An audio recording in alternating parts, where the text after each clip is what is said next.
우리가 지난주의 말씀에 이어서 조금 더 이 말씀을 또 생각하려고 했습니다. 여러분 지난주 말씀 기억이 납니까? 미리 감사하신 예수님의 기도였잖아요.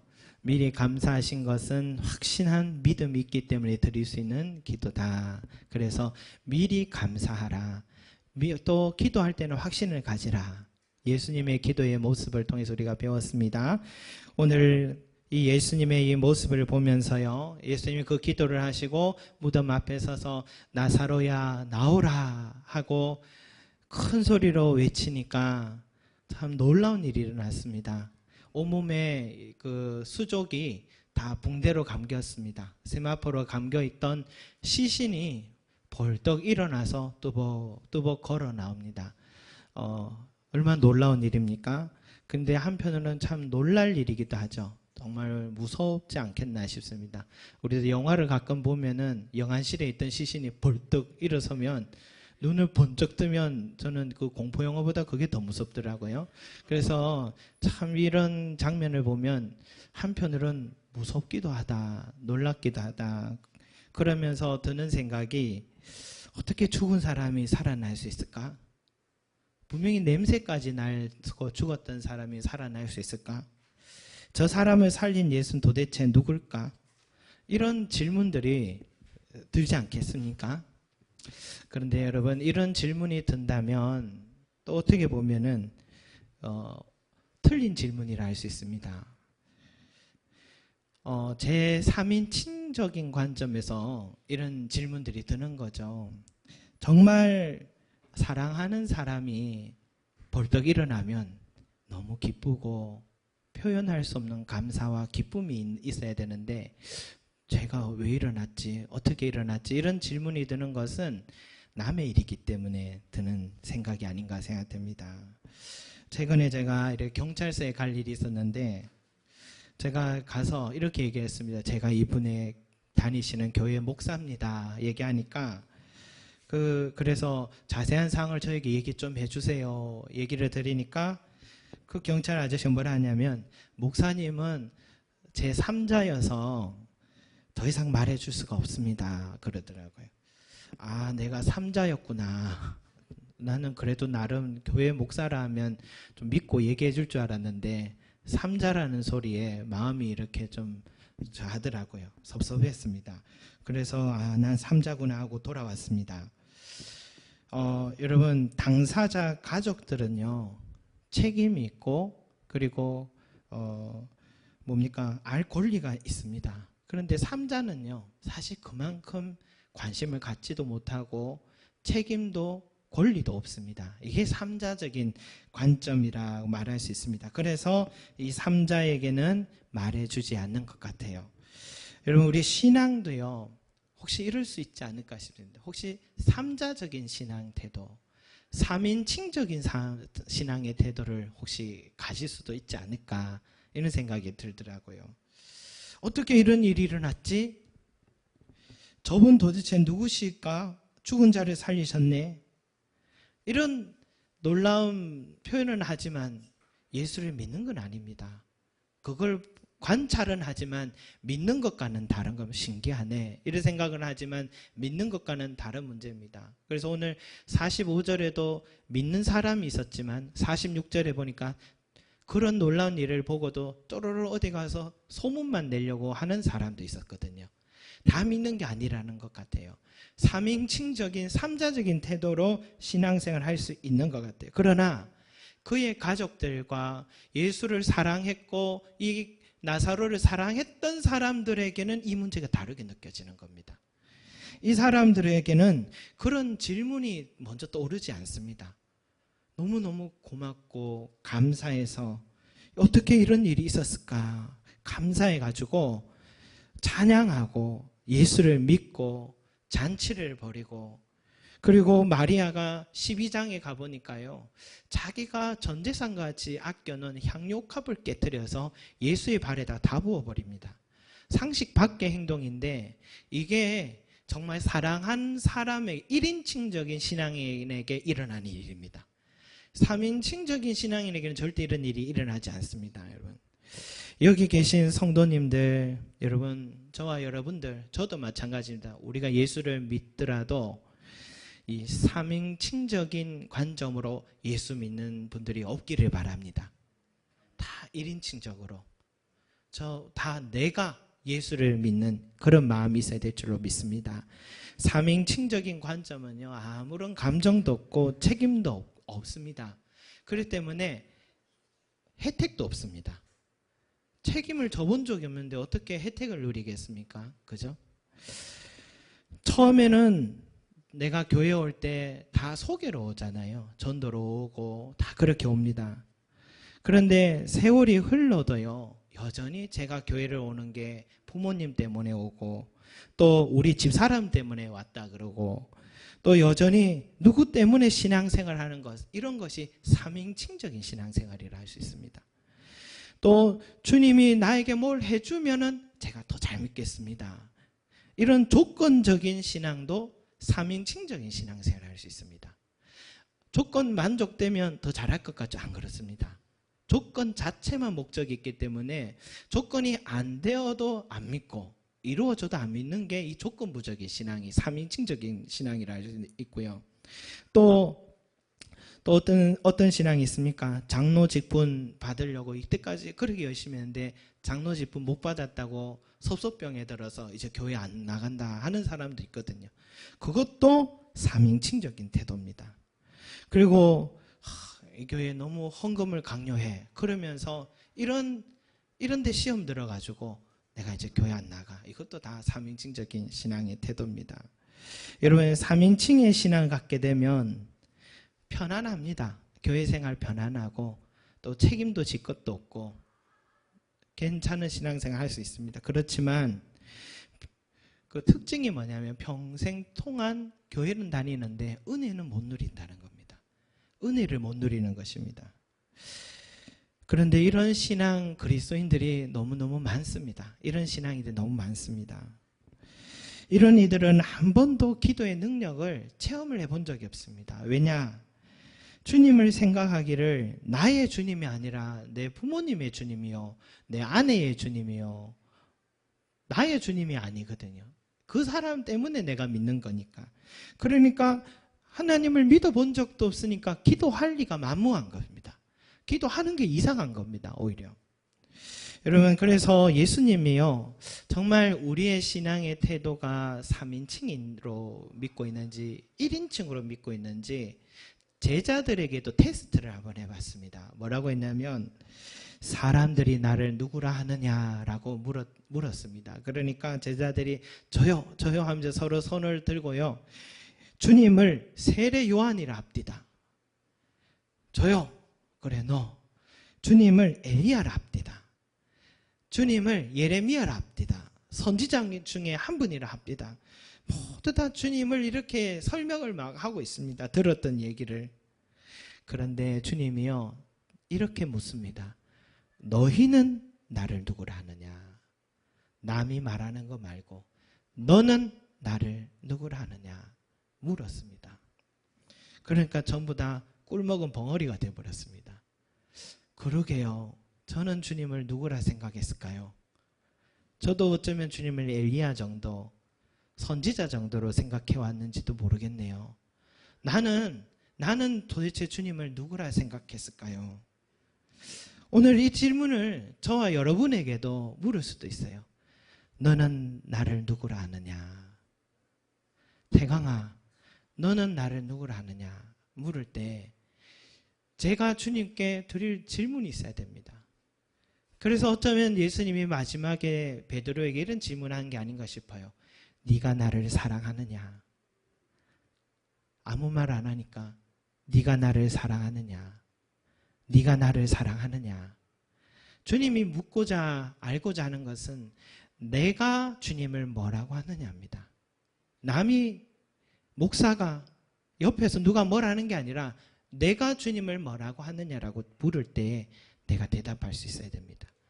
그런데 놀라운 일은 그 베드로가요, 너희는 나를 누구라 하느냐 물었을 때 놀라운 대답을 했죠. 주는 그리스도시요 살아계신 하나님의 아들이십니다. 처음으로 1인칭적인 대답을 드린 것입니다. 제가 주님을 생각하기를 저는 주님은 나의 구주시요 또 하나님의 아들이십니다 하고 담대하게 처음으로 고백을 하니까 주님이 너무너무 감동을 받아서 바요나 시몬아 네가 복이 있도다 라고 말했습니다. 누가 복이 있는 자입니까? 내가 주님을 알고 내가 주님께 고백할 줄 아는 사람. 옆에 사람들의 이야기를 듣고 주님을 아는 게 아니라 내가 아는 주님을 말할 줄 아는 사람.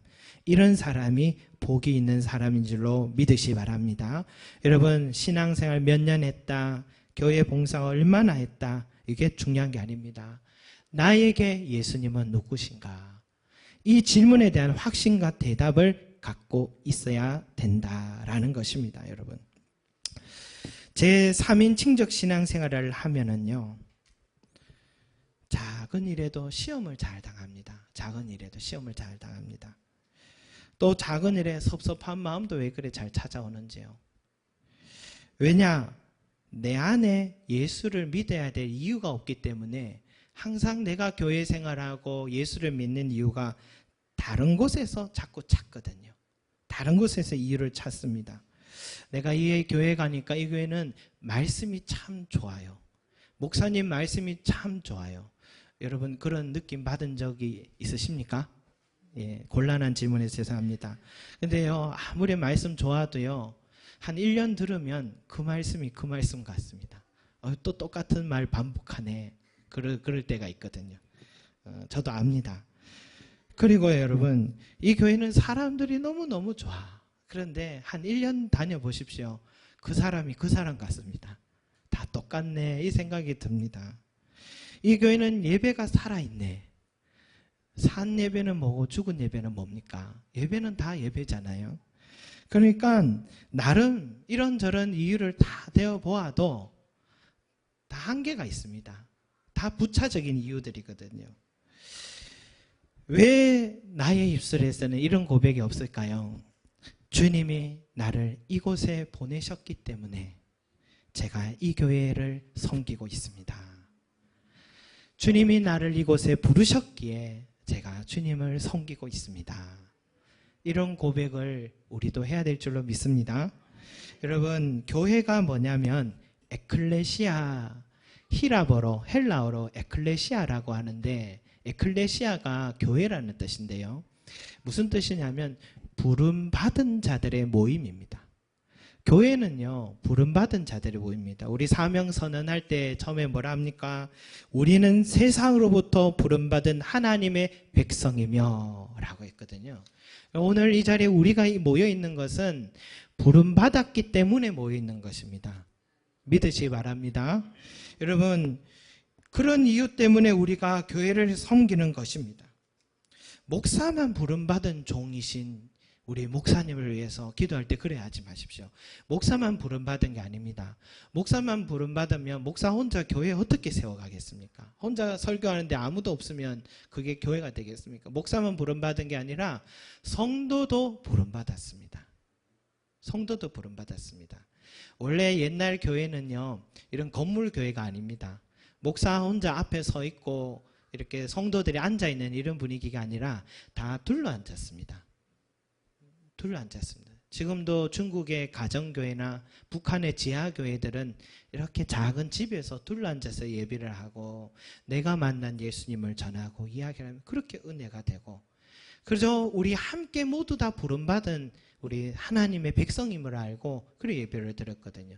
그런데 언제부턴가 목사가 앞에서 말하고 또 앉아서 듣고 회중이 되고 또 목사만 축구장 경기장에서 열심히 뛰고 또 성도들은 바깥에 그 관중석에 앉아서 박수치고 잘한다 잘하네 목사 괜찮네 열심히 하네 그러면서 이런 것이 원래 교회 모습이 아니었습니다.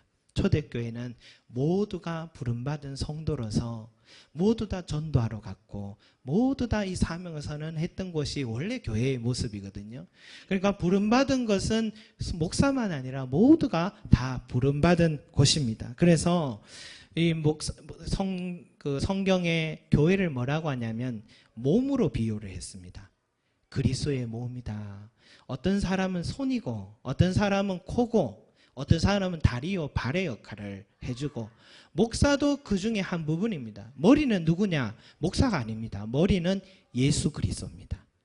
예수 그리스도 아래에서 우리 모두가 한 몸이 되어서 같이 한 몸이 되어서 움직여지는 게 교회거든요. 그러니까 다 부름받은 사람들이거든요. 그래서요, 교회를 내가 이 교회는 이게 좋아서 이 교회를 선택해야지, 저 교회는 저게 좋으니까 내가 저 교회를 한번 알아볼까, 이렇게 선택하는 게 교회가 아닙니다. 교회는요, 부름받은 곳입니다. 그래서요, 교회를 선택한다면 이런 기준으로 해야 됩니다. 이 교회는 나에게 뭘 주는 교회일까? 나의 삶에 뭘 주는 교회일까라는 기준으로 삼으면 안 됩니다. 내가 주님의 몸된 교회에서 무엇을 드릴 수 있을까? 이런 교회를 찾아야 됩니다. 이것이 교회에 대한 본질을 우리가 이해하는 것이다 할 수 있겠습니다, 여러분. 그래서 양이 목자의 음성을 알듯이요, 우리가 교회 생활할 때 제일 중요한 것은 나와 주님과의 관계입니다. 다른 게 아니에요.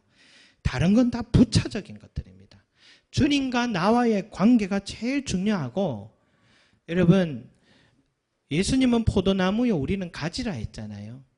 가지가 열매를 맺으려면 뚝 부러져 있으면 안 되잖아요. 포도나무에 정확하게 붙어 있어야지 열매가 주렁주렁 맺습니다. 마찬가지입니다. 주님과 나와의 관계가 정확하게 잘 맺어져 있어야 내 삶에 열매들이 주렁주렁 은혜들이 막 맺혀지는 것입니다. 왜? 영적인 영양 공급이 계속해서 이루어지기 때문에. 그래서 여러분, 삼인칭적인 신앙대로 태도로 이래서 좋고 저래서 좋고 이 사람 때문에 저 사람 때문에 이런 부차적인 이유로 교회를 다니거나 교회를 떠나거나 이런 믿음을 갖지 마시기 바랍니다. 쉽게 말해서요, 우리 여기 강효경 우리 성도님이 계신데 우리 노미정 집사님이 전도를 했어요. 그렇게 전도를 했는데 하나님이 노미정 집사님 통해서 강효경 성도님을 전도했는데 어느 날 노미정 성도님이, 저희 집사님이 무슨 일이 있어서 교회를 못 온다. 그래도 오셔야겠습니까? 오지 말아야겠습니까? 그죠? 오셔야 됩니다. 그렇죠? 왜냐? 노미정 집사님을 통해서 내가 교회 왔지만 나를 부르신 분은 주님이시니까 내가 주님을 보는 것입니다. 옆에 사람 보는 게 아니라 주님과 나와의 관계를 이어가는 것입니다.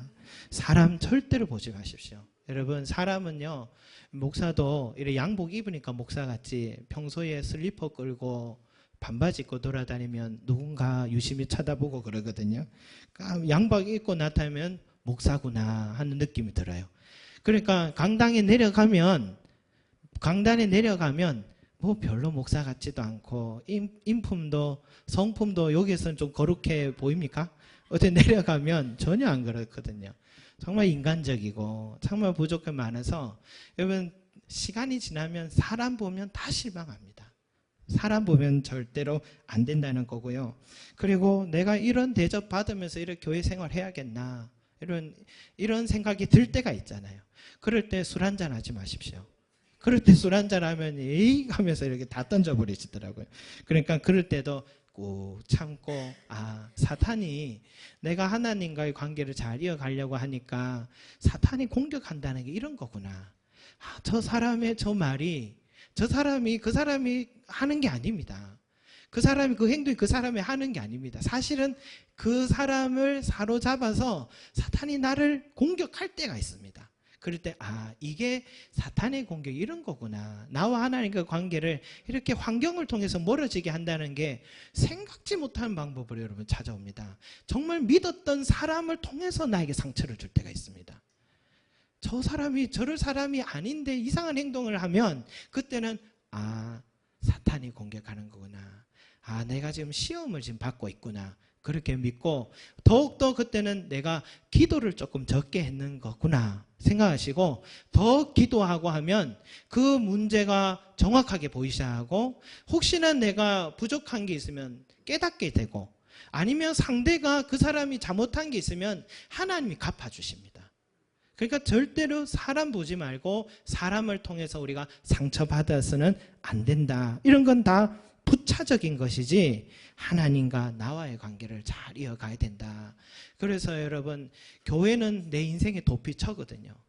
이 도피처를 한순간에 충동으로 절대로 던져버리거나 멀리하면 안 된다. 여러분, 이런 지혜를 가지시기 바랍니다. 오늘은 사실 이런 얘기하려고 한 게 아닌데 이런 얘기로 자꾸 가더라고요. 여러분, 중요한 것은 나와 주님과의 관계고, 나 사이에, 주님과 나 사이에 인격적인 교류, 이게 끈끈하면 다른 것은 아무 문제가 되지 않습니다. 저는요, 왜 예수님이 많고 많은 사람 중에 왜 나사로의 병을 죽은 사람을 나사로의 집에 찾아와서 낫게 하시고 살려주셨을까 가만히 생각을 해봤습니다. 예수님 시절 때는 병원이 없었으니까 가는 곳마다 환자가 너무 많았습니다. 죽은 시신도 너무 많았습니다. 그런데 여러분, 왜 예수님이 이 나사로, 마르다, 마리아 집에 찾아오셔서 이들의 눈물을 닦아주시고 죽은 자를 살려주셨을까요? 저는 그것이 우연이 아니라 생각합니다. 뭐냐? 이 사람들은 평소에 예수님과의 관계가 끈끈했습니다. 예수님과의 관계가 평소에 너무너무 잘 이루어졌던 거죠. 그러니까 예수님이요, 예루살렘에서 복음을 전하고 저녁이 되면 잘 곳도 없잖아요. 숙박비도 제자들이랑 이거 뭐 한둘이도 아니고 단체로 어디 숙박하기도 만만치 않고 한 사람씩 더 추가금도 자꾸 올라가잖아요. 모텔에 빌려도. 그래서 잠자리도 부족하고 먹을 것이 없을 때마다 한 4km 정도 내려오면 베다니 지역의 나사로 집에 찾아오셨습니다.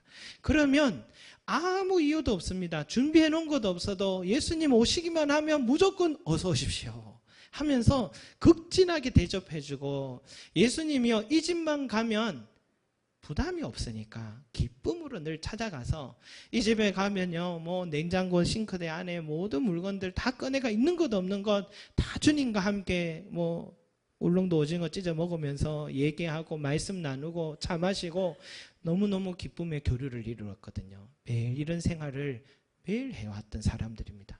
그러니까 예수님은 온 인류를 다 사랑하시죠. 그러나 예수님이 더 사랑이 가는 사람이 있지 않겠습니까? 이 잠언에도 그런 말씀이 있잖아요. 나를 사랑하는 자들이 나의 사랑을 입으며 나를 간절히 찾는 자가 나를 만날 것이라. 여러분, 주님께 사랑 드려야지 주님의 사랑 더 받는 것 아니겠습니까? 저는 그게 당연하다 생각합니다. 어떻게 신이 그런 마음 가질 수 있습니까? 편애하십니까? 아니죠. 인격적인 분이시기 때문에 더 마음이 가는 사람이 있다 생각합니다. 그렇기 때문에 이 사람들이 예수님을 3인칭적으로 대한 적이 없습니다.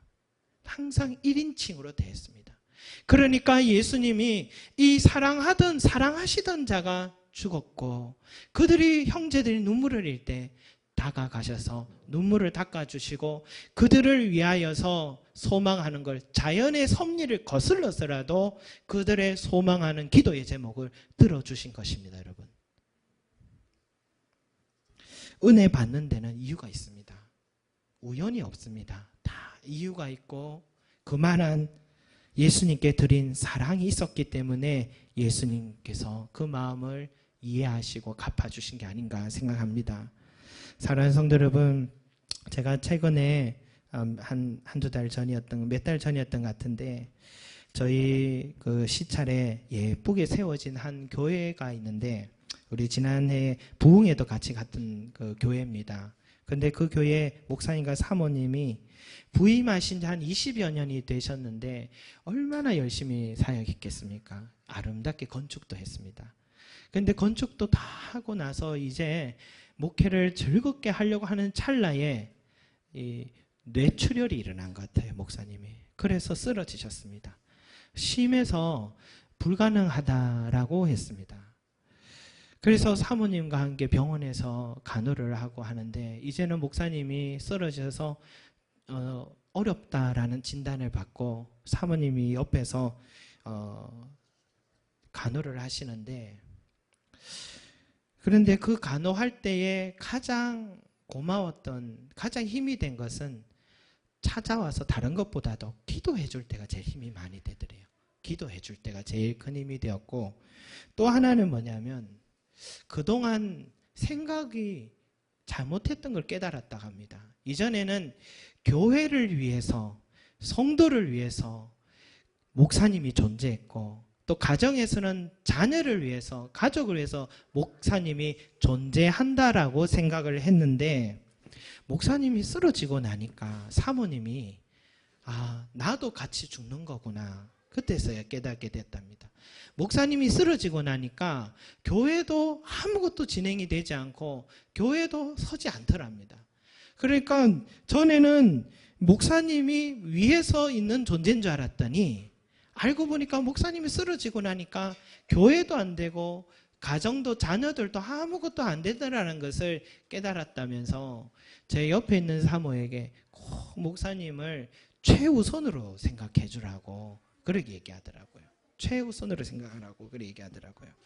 그래서 그 사모님이 지금은요, 집에 뭐 맛있는 거 있으면 전에는 자식에게 먼저 입에 넣어주고 그랬는데 이제는 목사님 먼저, 남편 신랑 먼저 준답니다. 왜? 신랑 쓰러져 보니까 아무것도 아니라는 것을 뒤늦게 깨달았거든요.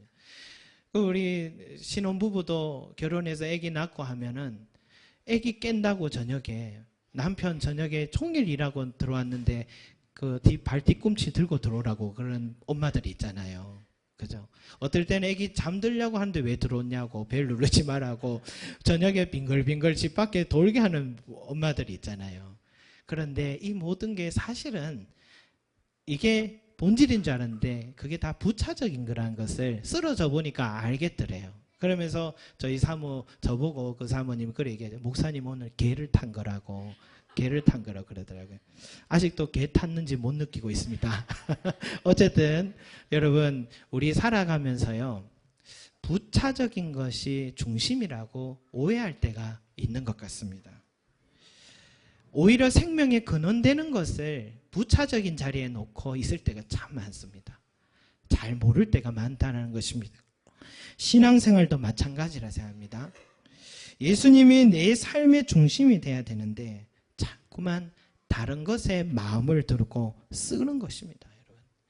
나사로의 형제들은 예수님을 중심으로 모셨습니다. 내 집에 모셨고 극진히 대접했고 예수님의 말씀이 시작되면 항상 그 발치 앞에 앉아서 듣고, 또 오빠가 아프다고 제일 먼저 사람을 보내서 예수님께 사람 좀 모셔오라고 사람을 보냈고, 그러니까 이 사람들이 슬픔 속에 잠길 때도, 눈물을 흘릴 때도, 또 은혜를 입었을 때도 항상 예수님을 찾았습니다.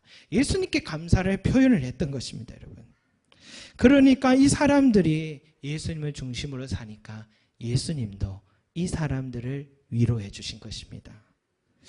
여러분, 예수님도 자신의 생명의 위협이 가해진다는 유대 땅에 돌팔매질을 해서 피했던 그 땅인데도 목숨도 아끼지 않고 나를 사랑했던 자들을 위해서 지금 건너오셨고, 자연의 이 섭리를 거슬러서까지도 그들의 눈물을 닦아주신 우리는 이야기를 오늘 보고 있는 것입니다.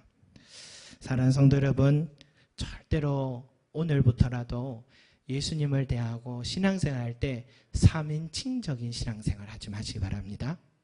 1인칭적으로 내가 주님을 사랑하시기 바랍니다. 내 스스로 주님을 사랑하시는 은혜가 있기 바랍니다. 그렇게 주님께 다가가시고 사랑하신다면 주님께서 우리에게 풍성한 열매를 맺는 삶을 허락해 주십니다. 교회에서 열매 맺는다 하니까 과일을 많이 주나 하는 생각도 드는데, 열매 맺는다라는 것은 하나님의 도우심과 은혜와 기적을 많이 체험한다는 뜻이거든요.